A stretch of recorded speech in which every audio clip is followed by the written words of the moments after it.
Hi, my name is Yona. I'm the after school leader at Field Teen Center, and today I'm going to be talking about We Light Up the Sky by Liliam Rivera, a story that's a little bit sci-fi, a little bit magical realism, and all about the end of the world.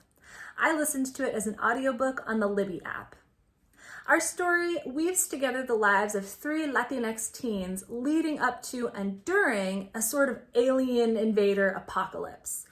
First, we've got Pedro, who is very fabulous in the way he dresses and presents himself, and he'll date kind of whoever he feels like dating. He's an influencer, which means he's popular among his peers, but it doesn't mean he's well-liked or well-treated at home, where his single mom kind of lets his uncle yell at him and knock him around.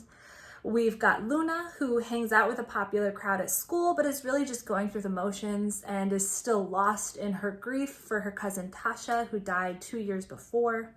And we've got Rafa, who's living on the streets and keeping it a secret at his new school, which also happens to be the school that Pedro and Luna also go to. Things come to a head pretty early in the story where the entire school goes to a field trip to the observatory, where Luna's carrying a bunch of feelings because Tasha's big thing was stars and observatories, and Pedro's feeling a lot of feelings, I think just kind of in general, and lashing out, but he goes on this big speech about space exploration as colonialism and therefore bad, and pretty much all of the important characters who are on this field trip get into some kind of trouble this day.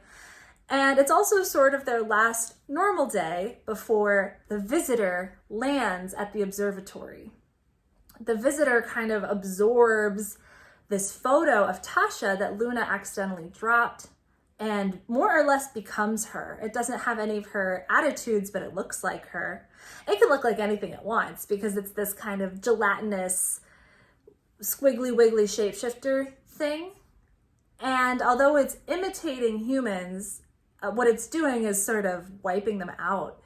What starts to happen almost immediately after this visitor shows up is it attacks humans that attack it, which, fair enough.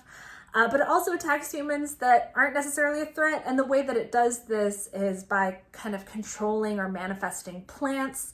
Later, it also controls and manifests creatures that are connected to plants. So it's very aesthetic if you're into that kind of thing. It also reminds me a lot of the aesthetic in Summer in the City of Roses by Michelle Ruiz-Kiel, who is another Latinx author who writes about queer characters. So if that vibe appeals to you, definitely check out We Light Up the Sky and check out Summer in the City of Roses, because both of those, I think, will tap into that for you.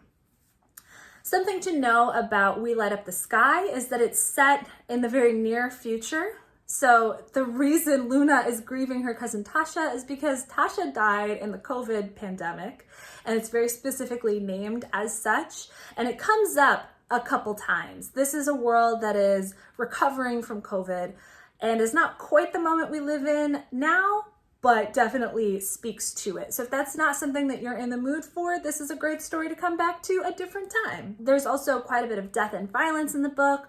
Obviously, Rafa is dealing with homelessness. There are some homophobic slurs that get thrown around, mostly at the main characters, and it's something that they challenge and sort of survive, but it's there. So worth knowing that that's part of the landscape of this book. It's a pretty short book, so I definitely think you should check it out if these themes and characters are interesting to you, because you'll breeze right through it. And if you're looking for more after, you can also check out other work by Liliam Rivera, such as Never Look Back, which is a retelling of the Orpheus and Eurydice myth and also features Latinx characters. If you're looking for more book recommendations, or if you just want to say hi, you can feel free to DM us on Instagram, or you can email us, and the links for both of those are in the description box. Thanks for watching, and have a great day.